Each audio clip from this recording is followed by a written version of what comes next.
Stairs in video games are often crucial for adding verticality to your levels and making the layout more dynamic. When done right, they give the player access to high ground, seamlessly connect different rooms and height levels together, or enhance the visual impact of your spaces. But when used with less consideration, they can confuse the player, form unintended choke points, or feel needlessly daunting to traverse. In this video, we're going to take a look at stair dimensions, use cases, and other tips and tricks that help you enhance your levels. Let's start off with dimensions. When you're blocking out your levels and figuring out which dimensions to use, stairs can be particularly tricky to get just right. Building codes around the world tend to differ in their minimum and maximum requirements in terms of steepness, width and depth of the stairs, and many other dimensions, as well as differences between public and private spaces. If you're aiming for as much realism as possible, it's probably best to research the building codes for the area of the world your level takes place in. For general usage though, a common formula used in architecture to determine height and depth of a step is 2 times height plus depth equals around 61 centimeters, with the optimal relation being depth minus height equals 12 centimeters. For example, stairs with a height of 16 centimeters would ideally have a depth of 28 centimeters.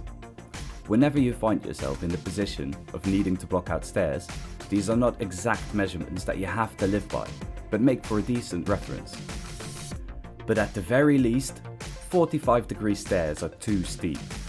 You'd get exhausted by simply looking at them. Usually, when building a level though, we like to lay out things on the grid, which tends to use values like 15, 20, 10 and 5.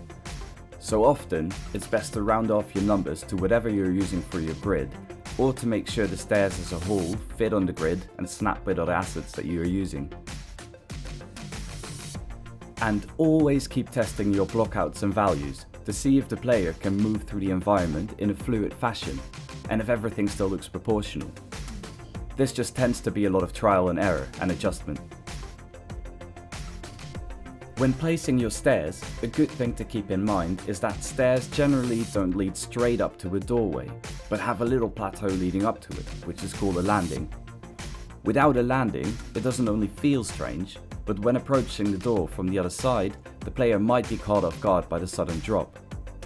With the landing, the player has more time to get their bearings and see the sudden change in elevation coming. When placing your landing, make sure it's at least as deep as your stairs are wide. When the stairwell leads to an exit, the landing is ideally a bit deeper.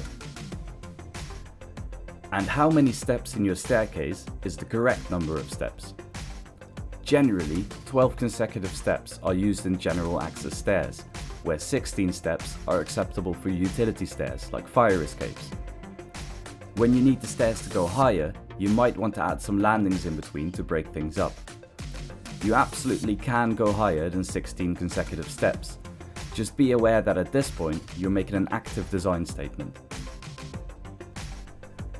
Whenever you wish to promote a feeling of tension and anxiety, narrow stairs are an excellent fit, whereas wider stairs promote a feeling of grandeur and importance and are excellent for setting up an important story beat or boss fight.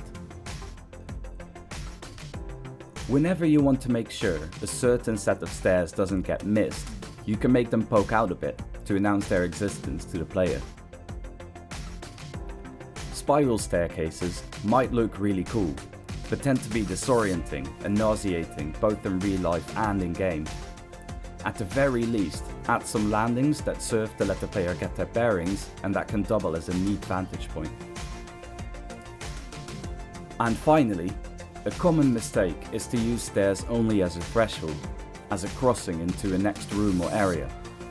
Instead, try to pull the stairs into your gameplay area and make the area more dynamic by adding verticality. Hopefully, you've learned something about the use of stairs in level design. If you find this sort of content useful, you can support me by subscribing to my channel. Thank you so much for watching, and see you in the next video.